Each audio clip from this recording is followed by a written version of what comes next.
Mr. Speaker, the roll call shows that 219 members responded to the call. With 219 members present, the chair declares the presence of a quorum. Majority Leader. Mr. Speaker, I move that we resume the privileged hour. Yes, may we know who's going to avail of the privileged hour? And that we recognize Representative Sharon Garin of Party List AAMBISOWA for her privileged speech. Yes, Honorable Sharon Garin is recognized. Thank you, Mr. Speaker. A pleasant good evening to my esteemed colleagues and all gathered today in this august chamber. I stand before you to speak about the 8th Regional Women Ministers and Parliamentarians Conference on Young Women and Girls held in Jakarta, Indonesia last March 27 to 28, 2011, which I attended together with Congresswoman Henedina Abad, Congresswoman Kaka Bagao, Congresswoman Nancy Katamco, Congressman George Panal, and Congressman Hussein Pagandaman. The discourse of the conference, which was graced by 50 men and women parliamentarians, ministers, experts, and specialists from 19 countries in the Asia-Pacific region, revolved on enhancing parliamentary support for and monitoring of gender equality. But the resounding message of the conference boiled down to this: in this modern age, women are indeed breaking barriers. But beneath the frills of modernization lies the continuous struggle of women for their rights and empowerment, a concept that should be as archaic as the concept of the caveman in the 21st century. But sadly, it is not. Women's continuous struggle for their rights and empowerment is as part of the new millennium as you and me, and it is our business, more so our solemn duty, to take action. In the past decades, entwined with the evolution of the world's history is the evolution of her story. Women empowerment has been progressively manifesting like the rays of sun, peeking through the dark clouds of patriarchy, bigotry, and discrimination, despite social, cultural, and economic barriers. Men no longer monopolize ideas of strength and power because women have now also reached the summits that men have dared to climb. Indeed, the path is changing to 46.7 million Filipino women today. Despite the struggle of women to maintain equilibrium between their proverbial role as ilaw ng tahanan and self-realization, the Philippine corporate world is now full of women executives. As Filipinos, we should be proud that the 2011 Grant Thornton International Business Report revealed that the Philippines has the 4th greatest percentage of women in senior management in the whole world, with 35% of the posts occupied by Filipino women. Moreover, women are also gaining grounds in Philippine politics. Impressively, we have 65 women representatives, 3 senators, 15 governors, and 2 former female presidents. In the Philippine educational system, girls are also faring better than boys in terms of access to education, functional literacy, enrollment indicators, and completion rate. Compared to other countries in Asia, we should take pride that our country's environment has nurtured Filipinas to gain high marks in the field of education, political participation, and senior management. Unfortunately, however, the buck stops there. The Jakarta conference clearly portrayed that our country, a republic which takes pride of its democracy, has performed poorly in other aspects of gender equality, namely violence, media portrayal, poverty, labor, and healthcare. Starting with violence against women, it is believed that 1 out of 10 Filipino women suffer from domestic violence from their male partners, according to the Asia-Pacific Human Development Report. In 2010 alone, almost 10,000 domestic violence cases were reported in the entire country. This, however, excludes unreported domestic violence cases resulting to innumerable abuses unreported by women who are too ashamed or fearful to break their silence. The Philippine media's portrayal of women is trying to evolve from the gender stereotypes of yesteryears to the empowered women of today. But we cannot refute that our senses are still bombarded by the objectification of women in media and in the internet. Such instantaneous, continuous, and rapid images of media pose a truly grave danger in further indoctrinating the perception of women as objects and devalued beings, particularly young women and girls. As presented by Congresswoman Bagao in the Jakarta conference, child prostitution remains rampant in our country, with an estimated 100,000 children engaged in this industry. Based on international reports, our country, the Philippines, is the fourth largest producer of child pornography in the world. Drawing attention to the element of gender poverty, poor Filipino women have now reached 14.3 million. We also see a rising trend on female-headed households, especially in poor households, from 2.8 million in 2003 to 3.2 million in 2006. We now have reached 3.9 million female-headed households in the country. Hence, for the unfortunate fates of Sally Ordinario Villanueva and Elizabeth Batain, who have gripped the nation as the two mothers turned drug mules that were executed in China last March 30, 2011. Or that of Annalyn del Puerto Abalde, who gave birth while incarcerated in Brazil on drug charges. Indeed, poverty, especially in women, leave behind trails of despair, helplessness, and victimization of convicted Filipino drug mules around the world. Forced by hapless situations, they are but a few of the Filipino women burdened with the responsibility to somehow uplift their families out of the swamp of poverty, regardless of method or means. In the Philippine labor environment, the earnings of the female population are smaller and more unsteady than their male counterparts. Only 2 in every 5 wage and salary workers in the country are female. Moreover, 17.2% of Filipino women are unpaid workers compared to 8.6% of their male counterparts. This is in contrast to the minimal gender pay gap found in Thailand and Singapore. The inadequacy of labor opportunities in the country also bring forth another worrying consideration, that of female labor migration. Women are increasingly migrating as the breadwinners for their households, as stated by the United Nations International Research and Training Institute for Advancement of Women. Our country is one of the biggest labor exporters in the world, especially Filipina domestic helpers. As of latest available data, female overseas workers number around 901,000, or 50.7%, and 50.7% of whom are aged 25 years old to 35 years old, usually employed as laborers and unskilled workers.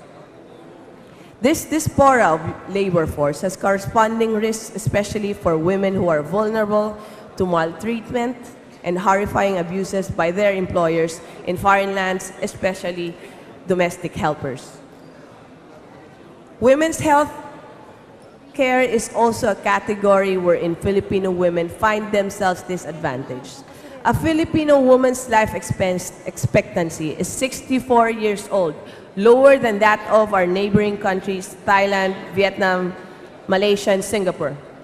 The Philippines also has the 13th highest maternal mortality ratio in over 40 countries, translated to 11 maternal deaths every day in our country.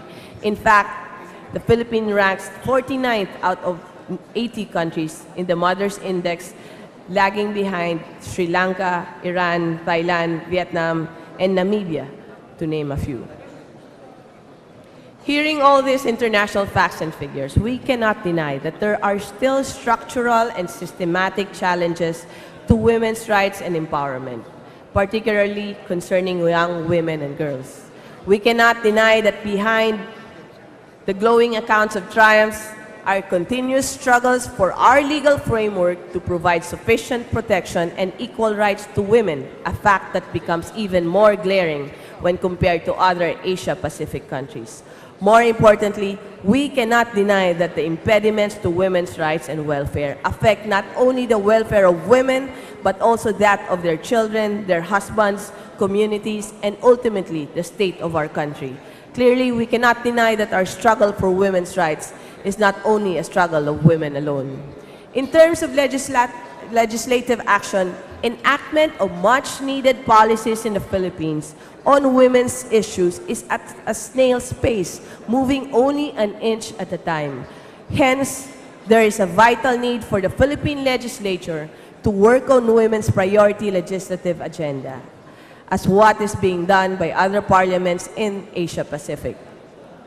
To curb violence and discrimination against women, we must study the implementation of the Anti-Violence Against Women and Children law as well as the Magna Carta for Women.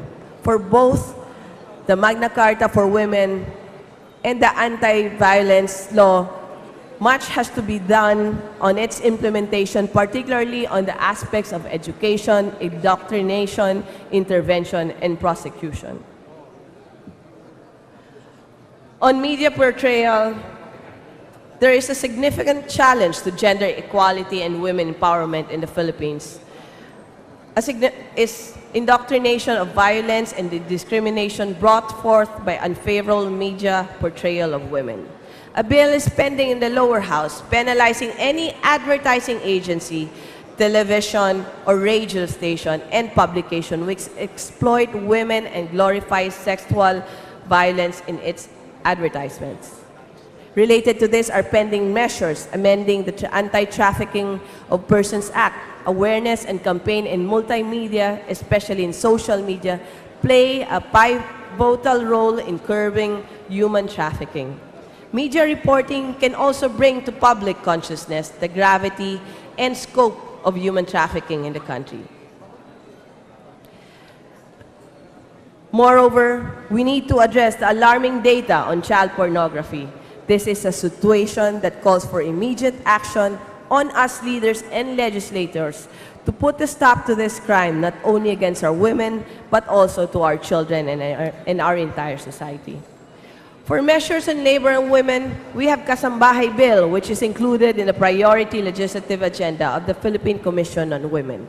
It is time for us to address the welfare of our Kasambahay, which are mostly women working in our very home. We must seek out international alliances to extend protection to our migrant workers, especially women domestic helpers, so that we can protect them even beyond the boundaries of our sovereignty.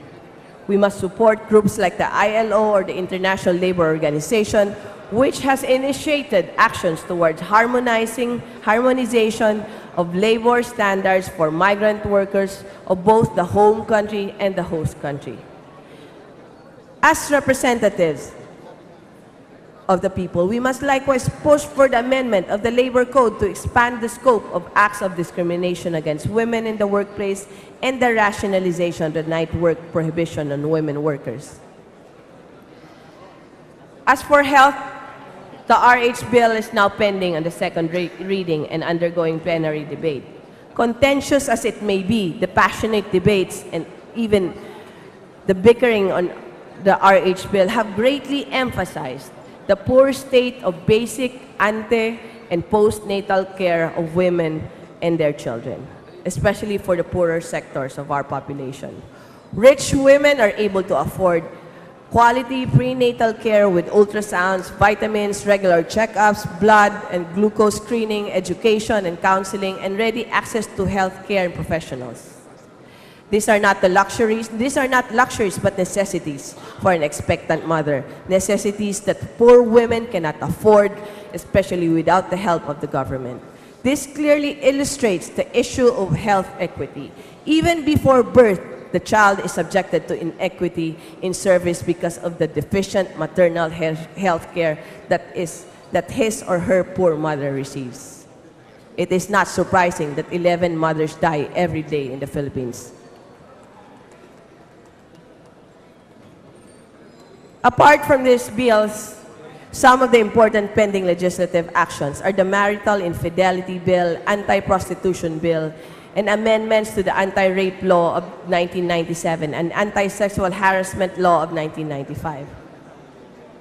Clearly, the volume of pending bills geared towards the protection of Filipino women manifests that we as lawmakers and our government are not lacking in interest on the plight of women in our society. But interest alone is not enough. Interest alone will not improve the plight of Filipino women. We must take time to review, refine, and ratify these bills the soonest possible. Zooming in further, we can concentrate on young women-friendly legislations, as presented in the conference by Ms. Janet Wong of the UN Women. Legislators, as agents of change, can craft policies that take into consideration the practical and strategic needs of young women, ranging from young women's education, especially in the rural areas, to developing young women leaders throughout the country, bearing in mind their importance as the future of our Philippine society. Moreover, we can also strengthen international conventions relating to women migrant workers, principles of equality and women's rights by introducing legislations that would further solidify the tenets of these international norms and standards in the Philippine legal framework. As representatives of 46.7 million Filipino women, let us lend our voice to them and stand up for their rights. Let us study these legislative measures and already start the cordial deliberations for every minute and every hour that these issues remain repressed. A woman pays for her dignity, even her life. Other Asia-Pacific countries have long started taking measures to ensure women empowerment and protect women's rights in their respective countries. And based on the indicators discussed above, the Philippines is lagging far behind. We continue to witness the spread of the Filipino women's influence and ascendancy in the spectrum of politics, economy, culture, and science, rising and emerging as great women achievers and leaders who are changing the landscapes of their chosen crafts. The Filipino woman is changing her story and breaking barriers. Yes, Filipino women try to do so. And yes, they can. Yes, a number of them can succeed. And that is a testament to the indomitable spirit of the Filipino woman. Breaking barriers despite the uneven playing field, breaking barriers despite the multiple roles and responsibilities assigned to her by society, breaking barriers even while struggling for her basic rights. In parting, allow me to emphasize this point. The benefits of women empowerment are not exclusive to women. It impacts on their children and men, and it ripples to the entire society and succeeding generations. Thus, we must all work together, both men and women legislators, in removing the female face of violence, poverty, inequality, and discrimination. As Filipino women struggle to break barriers, so should we, as representatives, break barriers in legislation and change history in doing so. Maraming salamat po.